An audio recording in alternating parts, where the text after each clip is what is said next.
And it's Ken Kraetzer for CaMMVetsMedia. We cover cadets, midshipmen, the military, and veterans proudly since 2008. And we're going to do what we did for 15 years on WVOX. We're going to do a report on what's happening in the world on an international basis, what's happening with U.S. military, and a little bit about what's happening at West Point. Glad to have with us Jack McGuirk, who has been our key reporter almost 15 years, and glad to have him back with his keen insight of what's going on in conflicts in Europe and in the Middle East. And also Chuck Donegan, who's been a big help over the winter covering some of the Army sports with me, and is going to fill us in a little bit on what's happening with the spring sports, especially lacrosse. Army having a very good lacrosse season, and we'll talk a little bit about the big Sandhurst competition that will be at West Point this Friday and Saturday, a really huge international military skills contest. But first, let's give Jack the floor and tell us about what's on his story list. Well, I'll start off with what's happening in the Middle East. U.S. House of Representatives has approved $26.4 billion in aid to Israel as part of a wider package of foreign aid. The whole package is about $95 billion, but $26.4 to Israel. And the Israeli military concluded one of its largest offensives in the occupied West Bank since October 7th on Sunday, saying it killed 10 terrorists.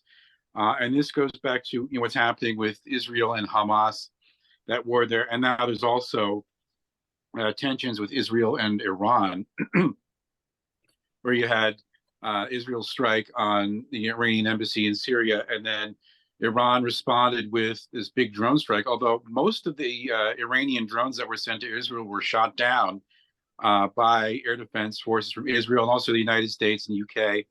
And also Jordan and Saudi Arabia are helping out Israel as well. Yeah, Jack, that's a very important story that you brought up. Mm-hmm. And just commenting on it, the effectiveness of the U.S. military-led defense, knocking down the vast majority. I've heard something like 297 out of 300 missiles of various types that were fired at Israel. There were drones, there were cruise missiles, there were ballistic missiles, and all have to be defended against differently. Of course, Israel has the Iron Dome defense shield, which can knock down missiles. But my understanding is Iron Dome is mostly for shorter range missiles. But the U.S. military, as you and I have talked about, had strategies in place for knocking down ballistic missiles. And those are missiles that will actually go up into space and then come back down. Very high altitude, could be 100 to 200 miles they'll fly and then hit their target. But the U.S. Navy has a ballistic missile defense package on its destroyers, and I'm sure they were utilized. And then cruise missiles are another element. They're faster than drones. I mean, drones may only fly 100 miles an hour, and are really very easy prey. But cruise missiles are going to be flying subsonic, just barely. They're about going to fly almost as fast as a fighter bomber. And there was no indication that Iran had any hypersonic missiles to shoot at Israel. Yeah. But I thought it was an overwhelming show of defense technology against missile attacks, and that it was coordinated amongst so many allies to do that. As you said, led by Israel and the United States, but then also the UK, there was France and others who were providing assistance to that.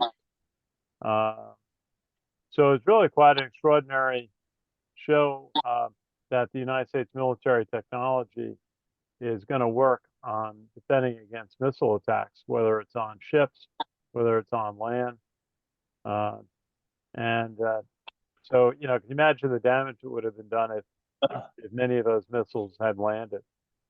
There would have been an untold amount of casualties and damage done to Israel. So good report on that. Thanks. And also, in that same region, another issue there is the Houthi rebels who have been conducting daily strikes on ships in these major shipping lanes, the Red Sea and Gulf of Aden. But they have seemingly slowed down their pace of attacks. And according to one Air Force commander, Lieutenant General Alexis Grankowicz, they think that the Houthi rebels may be running low on supplies over there with their supplies and ammunition, which they have used to target these ships. And of course, because of what they've been doing, the U.S. has increased their military presence with military ships in those shipping lanes, protecting these, the cargo and commercial ships going through there. Yeah, my impression, Jack, from what I've heard, is that one, they're trying to knock down any missile that the Houthis fire, and they've been pretty successful with that. But then what they do is they do a missile strike offensively at any launch spot that they can find. So the second they kind of let out a radar signature that they're about to launch a missile or they launch a missile, the U.S. and the Allies coordinate on that spot and wipe it out moments later. So they've got a very narrow window to get the missile off, and then realize that they're gonna be hit by a missile very soon after. Indeed, and I mentioned the $95 billion package that included $26.4 billion into Israel, but also included $60 billion for Ukraine. And President Biden told the Ukrainian President Volodymyr Zelensky that the U.S. will send badly needed air defense weapons once the Senate approves that bill, which, because it passed the House, hasn't passed the Senate yet, but once that happens, they'll get those weapons. And Ukraine needs them. Russia has been exploiting the air defense shortages of Ukraine by targeting the Ukraine's energy infrastructure and power plants and stuff, knocking out power for millions of residents in Ukraine. So Ukraine badly needs those air defense weapons. Yeah, there was one of our past guests, Dan Rice, who runs the Their Leadership Group at West Point, but he's been in Ukraine. He had a responsibility at the University of Ukraine and is working very closely there. You know, has said that Ukraine will receive the defense missiles that it needs within a week.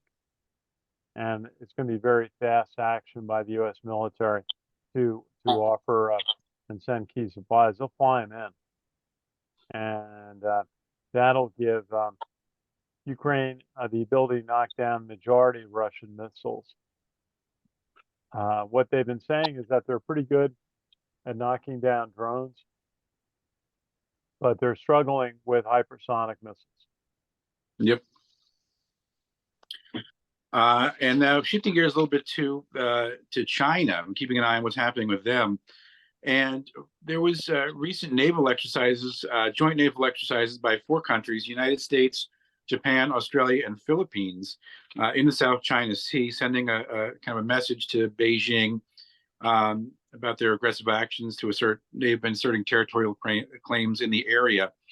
And the exercises, where they were naval exercises, including anti-submarine warfare training. And there has been long disputes, territorial disputes in that area with China and also the Philippines, as well as Vietnam, Malaysia, Brunei, and Taiwan, all arguing over these territorial claims. A lot of tension there, but there were these joint naval exercises held there to kind of send a message to China that everyone's keeping an eye on the area. Yeah, it's interesting. When I was at the Navy League conference in Washington 2 weeks ago, how many officers of the Australian Navy were there? Because they have just completed a deal with the United States and the UK to start manufacturing submarines in Australia. Mhm. for the Australian Navy. And by doing that, it takes a little pressure off the U.S. on conducting patrols because they'll be able to delegate, excuse me, to the Australian Navy to take some of the patrols once these submarines are available. It'll take about a good 10 years before that happens. But yeah, so the United States, Australia, who else was in that exercise? United States, Japan, Australia, and the Philippines. And the Philippines. Okay. Yeah. Well, it's good that they're working together because they're all identifying China as a mutual threat. Mhm. And a little closer to home, crazy story out of Baltimore. You might remember there was a stunning story in Baltimore where a huge cargo ship heading into Baltimore lost power, collided with the Francis Scott Key Bridge, and the bridge collapsed into the harbor. And now the Army Corps of Engineers is working to clear that wreckage and create and restore access and shipping channel there for ships to get through. They're hoping to get that done by May. But this is a really shocking story with that bridge collapse. And there was even another story a couple of weeks ago. There was a cargo ship that lost power. It was right near the Verrazano Bridge here in New York. It lost power. It didn't hit the bridge, but it was a little scary. Seeing that it almost looked like it was going to happen again, but it didn't, fortunately. Well, the No, but Verrazano is a different type of bridge too. It's got one, it's got the two structures, support structures that are really on the shoreline. right, yeah, And what happened in the Francis Scott Key Bridge is that there were a number, the sections were narrower between the uprights, and so the cargo ship, the container ship, really didn't have to go too far off course to strike one of the uprights and knock down the bridge, causing the loss of. Fortunately, what happened is they had gotten a warning that the cargo ship had lost control, hmm and so they had about 2 minutes warning, and they were able to clear the bridge of vehicular traffic. I used to take that bridge coming back from Annapolis, Ah, and so all of the traffic was off the bridge, but there were still some maintenance workers on the bridge that were lost when the bridge collapsed. And hmm but when we were down at the Navy League conference, it was one of the major topics. All of the resources going in, led by the Army Corps of Engineers, also the U.S. Maritime Administration. Ann Richards, their director, who we met in New York last year, uh, uh, talked about all the resources going in and the steps along the way to clear the channel of debris. They said they have as many as 40 divers in the water at any time crazy. to try to identify where the bridge materials are. Apparently, it's and also the any remains of the divers is trying to find. And so there's a lot with that going on. They said it's normally a 50-foot deep channel, and that some of the cargo ships are like 48 feet deep of draft, especially when they're loaded going out. And so there's not a lot of margin. In fact, it may be tighter than that. They may have said it was 49 feet of draft and only a 50-foot bottom. So it's a challenge, a lot of resources, but they're hoping, as you said, to get a channel cleared because there's so many cars and coal, they said, that goes through the port of Baltimore that it causes deficits of those items. But also it's the workers who then get laid off because the ships can't get in there and they can't do the unloading work or the loading. yeah. And there's a story out of West Point about a week ago. They started working on Michie Stadium, the groundbreaking of the modernization and renovation of the East Stands at Michie Stadium started about a week ago. And it's expected to be finished right around the summer of 2026. Now, West Point is going to continue to have its football games there. Also, this spring, they'll still have the lacrosse games and the commencement ceremony as well. It's going to have a smaller capacity, though. Without those east stands, the capacity is going to go from 38,000 for football games down to about 30,000. But once Well, this year, yeah. and once the work is completed and reopened, the capacity should be about 36,000. But they're doing a lot of work adding luxury boxes and seats on that side, and also concessions and everything. And they're also moving the Athletics Hall of Fame, relocated to the first level of that to be, I guess, more accessible to the fans. We've been to that Hall of Fame. That's where they have those Heisman trophies and everything there. Yeah, that's in the top floor of the football building. You gotta have an escort really to get up there. It's not generally open to the public. Yeah. Although if anyone wants to call the athletic department and you're really interested, they'll set something up. But it's generally not available to the public. They have tours at different times. There's public events there, but it's that would make it probably much more accessible to the public. It's great to see the Heisman trophies that West Point has won. Some of the others, bowl game trophies that they have, the Lambert Trophy that they have for being the #1 team in the East, which they won just a few years ago. I think it was 2018. They received the Lambert Trophy. And then a lot of memorabilia related to key players and some of the legends they have, from Eisenhower being a football player and too many others. Yeah, it was bittersweet seeing the old stadium for one of the last times, the Friday before last. But I'm sure when the renovations are complete, probably look better than ever. It will. It'll be different. What people don't realize about Ichie Stadium, it was built to accommodate baseball. That's why it was not an oval like most of the early college football stadiums were, or a U shape. It was really a C shape.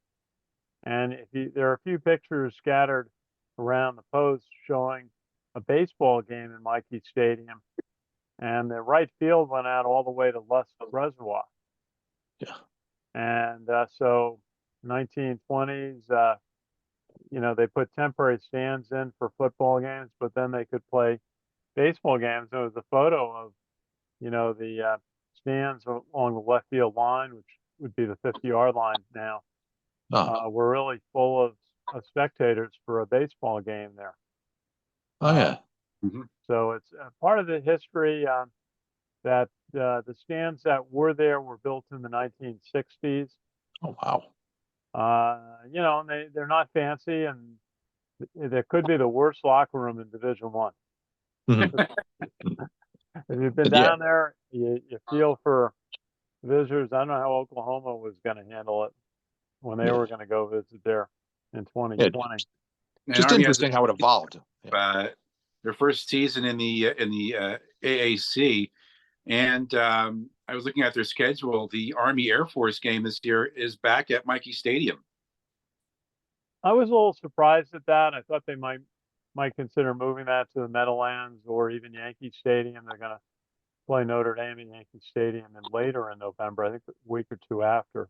But they wanted to keep it on the post, make it real accessible for the cadets, make it, and the season ticket holders. But, last year Air Force was having some work done on Falcon Stadium, so they decided to move the Army Air Force game to the Broncos Stadium. It sold 50,000 tickets, and they just didn't open up the upper deck. But I think they felt it, I think they may look back on that and say they gave away the home field advantage by kind of going to a neutral NFL stadium. A lot of West Point fans there who bought tickets for that day at I don't know what they call it. It used to be called Mile High Stadium. But anyway, I know Chuck, you got some reports. Lacrosse has been doing well. They certainly have. Ken, was a great game on Friday. The 19-11 victory over Bucknell, and that they really got off and running think right from the beginning, we had hat tricks by both Jackson Iker and Reese Burek. So, you could tell they were on fire coming out of the gate. Well, they were coming off the nice win over Navy the week before. Yeah, So no doubt. they lost a couple of games earlier in the season. I think they got off to a 6-0 start, and they were #1 ranked in the country. But then they Yeah. lost a couple of games. Lost one at Boston University, and then another one. But these two wins are going to set them up nicely. Obviously, a win over Navy is a star game win. Yep. And then that game out of Bucknell, people were talking about it being a vital game for their season, and they won by an 8-goal margin, which is substantial in the cross. Yeah, what's also impressive is that the Black Knights managed to win this one despite one of their top players, Will Coletti, having to sit it out because of an injury. Yeah, you and I were at the Navy Army lacrosse game, and everybody watching was talking about how vital Will Coletti is because he takes the face-offs. Really does. Vital gaining possession off of face-offs is in lacrosse. Isn't that right, Jack? You've seen a lot of lacrosse. Yeah, definitely. At Loyola, Maryland, big lacrosse school. Yeah. So Coletti is well regarded. The other guy coming back got a key goal in the Navy game was Paul Johnson, and he was out hurt. I believe he's a senior, and one of the leaders on the team. And when he got back in, he was making some plays for them. And so who do they have this week? Well, we had some noteworthy plays during the game. Yeah, we had their hat trick later on in the game during the third. Yep. That was as if they took an 11-4 lead at one point. And we had 3 goals from Evan Plunkett, so he scored a hat trick as well. So, it was just very strong performance for Army today with the 19-11 win. And also had Plunkett also pulled off 4 assists. It's impressive. And I think the top score was Reese Burek, 5 goals, 1 assist, and 4-2 for Jackson Iker. So, yeah, quite a few hat tricks. You could tell they were on a winning streak that day. Do say so myself. So, well, Jack, they're playing Friday night down at your school at Loyola. All right. 7:00 on Friday at Army at Loyola. And yeah, that'll be a key game, and that's the last game before their quarterfinals will start. Yep. The following Tuesday. Yeah, with Friday's victory, they clinched their spot in the upcoming Patriot League tournament. So, be to see how they progress up the brackets, as it were. My goodness, how are the women doing? They've been they had a tough schedule. They played out on the West Coast a couple of games. So how are they doing? Yep. They really pulled off a great one Saturday, Ken. 21-14 over Bucknell. Yep, and single season point records were broken by the duo of Allison Riley and Bridget Duffy, just minutes apart from each other towards the end. Very good. Yeah, quite impressive. And, yeah. I believe they have their senior day game this week. I think it's a Thursday night game. Yeah, should be. I'm going to try to see if I can get up there. I like to cover senior days. Yeah. Get some video of that. Yep. A couple of things. I was at West Point on Saturday for the Special Olympics, and about 800 Special Olympians from the multi-county region covered by the Hudson Valley Special Olympics program. A lot of cadets out there. A couple of Max Domenico was out there along with Darren Bivens, a couple other players, a couple of players from the Army women's basketball team were out there volunteering. And they have a lot of events such as, running races, sprints, but things that the contestants, the athletes can do. For some, it was a wheelchair softball toss, and for others, it was throwing a plastic javelin. There were also some swimming events, which I didn't get a chance to see, but Coach Jeff Munkin was there. At the beginning of the day, they started with a parade of all of the athletes, led by the West Point band and the West Point color guard, and they went around the track up at Shea Stadium, which is the track and field facility at West Point, down by the river up on the north side of the post. And I talked to a group called the Sound Shore Stars, who are based in Larchmont at the Hommocks School. We talked to a couple of their athletes and their director. So the kids were all having a great time. They're not just kids. The scope range from high school to adults participating. Yeah. And they were all having a great time. Now, this weekend, West Point's got a very special event called Sandhurst. It's an international military skills contest that is competed in 10 cadet teams. And it's incredibly arduous. The teams are each of the 36 companies at West Point, which represents about 150 cadets. They each send out a 10-person team. And then there's also an all-star team from West Point. They got tired of losing to the Sandhurst Academy. Sandhurst, which is the military academy of the UK, they send one or two teams, and they used to dominate this. But then West Point started creating these all-star teams to be more competitive. There also will be 10 ROTC teams that represent the different regions of the National Army ROTC program. So there's a competition in each of those regions to find a team that's going to be selected to go to West Point. And then you find out who are the allies of the United States, because they get to enter a Sandhurst team from their military academies. And you see, teams from Australia. You might see a team from Poland. You might see, obviously teams from the UK. You might see a couple of academies from South America or from Africa sending a team. About 10 to 15 teams from allied nations.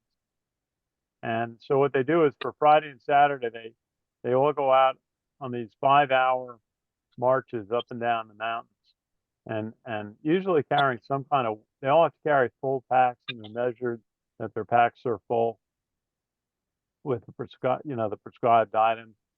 And they have to go up and down the mountains and do skill contests like marksmanship or land navigation, or they have a medical evacuation station, all sorts of things.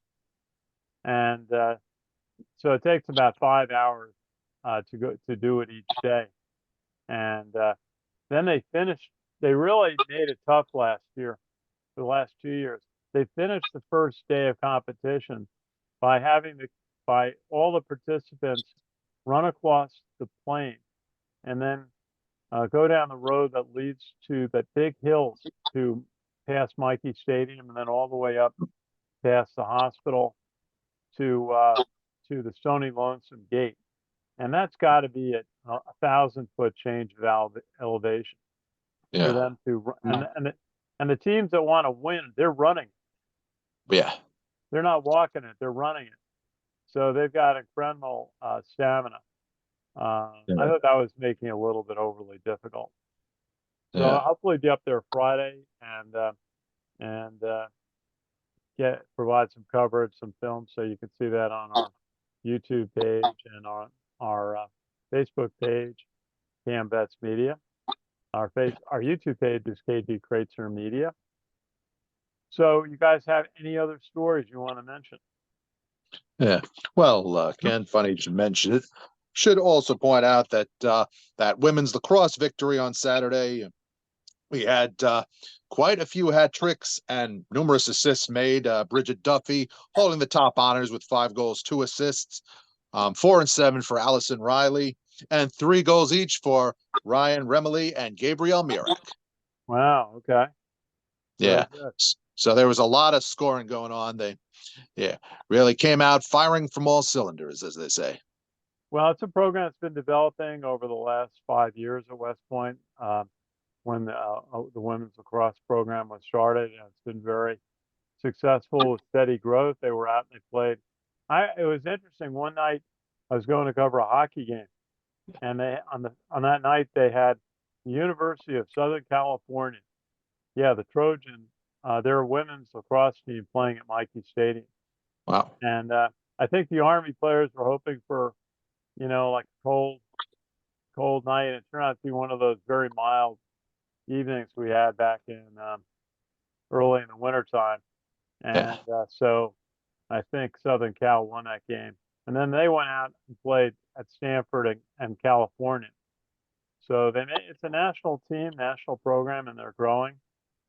And just another one of the amazing teams at West Point. Well, so we'll try to do this again next week. We appreciate Jack McGuirk and Chuck Donegan providing their stories to our program. Let me say, I'm actually going to go to a conference in Hawaii for the Association of the U.S. Army in mid-May, and get a little Should be exciting.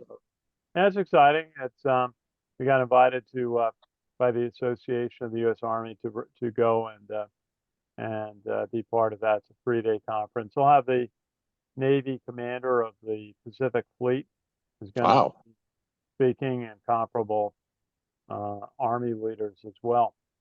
It's a very intricate part of the world right now. And so I'm interested to see what we'll be doing with that. But we've got a couple of weeks before that. All right. And we'll have some more reports on the situation in Ukraine, and also the situation of Israel and Iran, which really flared up. But we all have to say the U.S. military led the defense of Israel, knocking down the vast majority of 300 missiles that were fired at Israel. Minimal damage, although we understand one young lady was hurt by shrapnel of debris, and we wish her the best on her recovery. Always want to thank our sponsors.